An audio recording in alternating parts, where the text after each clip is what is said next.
Assalamualaikum warahmatullahi wabarakatuh. Kembali lagi bareng aku Andi Anissa dengan NIM 20 2007 10061. Kali ini aku bakal ngebahas seputar kepemimpinan Khulafaur Rasyidin. Ada yang udah tahu belum siapa sih Khulafaur Rasyidin itu? Iya, benar banget. Khulafaur Rasyidin itu terdiri atas 4 orang ya teman-teman, yaitu pertama ada Abu Bakar As-Siddiq, yang kedua ada Umar bin Khattab, yang ketiga ada Utsman bin Affan, dan yang terakhir ada Ali bin Abi Thalib. Nah, gimana sih kepemimpinan beliau semua dalam menegakkan agama Islam setelah wafatnya Rasulullah? Pada pengen tahu nggak? Ya, kita langsung aja ya teman-teman. Yang pertama yaitu Abu Bakar As-Siddiq. Abu Bakar merupakan khalifah pertama yang ditunjuk setelah wafatnya Rasulullah. Ada yang tahu nggak sih nama panjangnya Abu Bakar siapa? Nah, benar banget. Nama beliau yaitu Abdullah bin Utsman bin Amir bin Ka'ab bin Sa'ad bin Taim bin Murrah bin Ka'ab bin Lu'ay bin Ghalib bin Fir al-Qurashi at-Taimi radhiyallahu anhu. Nah, kenapa sih beliau tuh disebut dengan gelar As-Siddiq? Ada yang tahu nggak? Ya, benar banget. Beliau mendapat gelar As-Siddiq karena saat peristiwa Isra Mi'raj terjadi, banyak sekali orang-orang yang mendustakan agama Islam yang dibawakan oleh Rasulullah. Tetapi yang dilakukan oleh Abu Bakar ini adalah membenarkan hal tersebut. Oleh karena itu dia mendapat gelar As-Siddiq. Nah, Abu Bakar sendiri menjadi khalifah kurang lebih selama 2 tahun, yaitu dari tahun 632 Masehi hingga 634 Masehi. Adapun proses pengangkatan khalifah Abu Bakar dilakukan dengan cara musyawarah dan memilih pembaiatan oleh Umar bin Khattab yang kemudian disetujui dan diterima oleh tokoh-tokoh lainnya.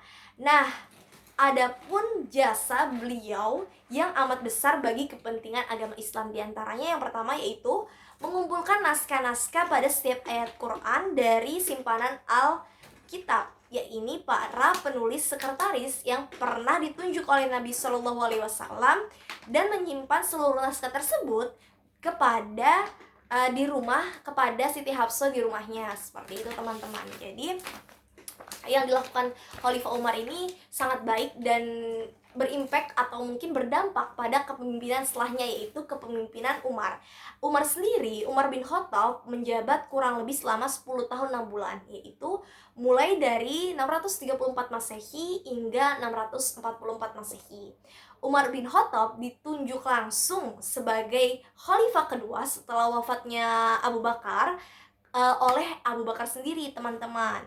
Nah, yang mana sebelumnya Abu Bakar ini sudah bermusyawarah dengan para tokoh-tokoh Islam pada zaman tersebut, yaitu diantaranya ada Abdurrahman bin Auf, Utsman bin Affan, Usaid bin Huday al-Ansori, Sa'ad bin Zaid, dan Tolha bin Ubaidillah.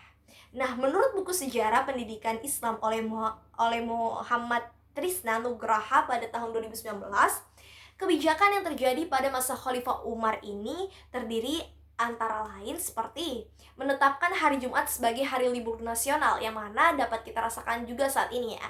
Banyak sekali di pondok pesantren ini menunjukkan atau mengunjuk hari Jumat itu sebagai hari libur nasional, dirujuk dari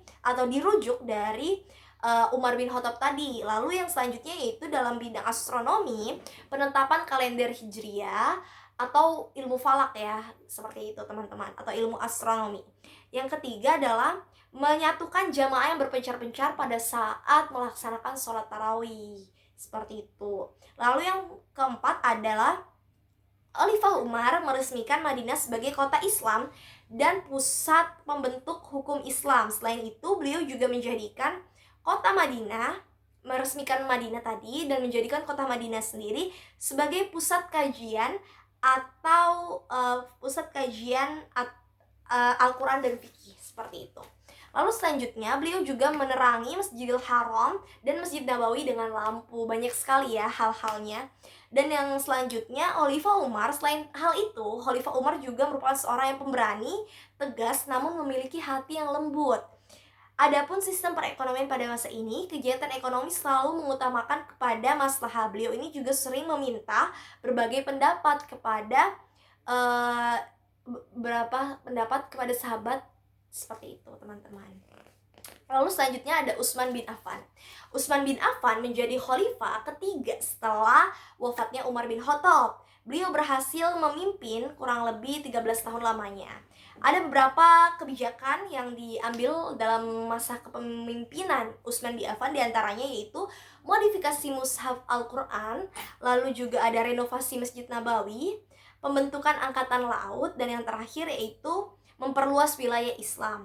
Selain itu, Khalifah Utsman juga berjasa di bidang pembangunan. Beliau berhasil membangun beberapa untuk menjaga arus banjir, bendungan untuk menjaga arus banjir yang besar, serta mengatur pembagian air ke kota-kota. Jadi bagaimana beliau dapat berlaku adil. Dan yang terakhir yaitu Khalifah Ali bin Abi Thalib. Khalifah Ali bin Abi Thalib memimpin selama kurang lebih 5 tahun, yaitu 655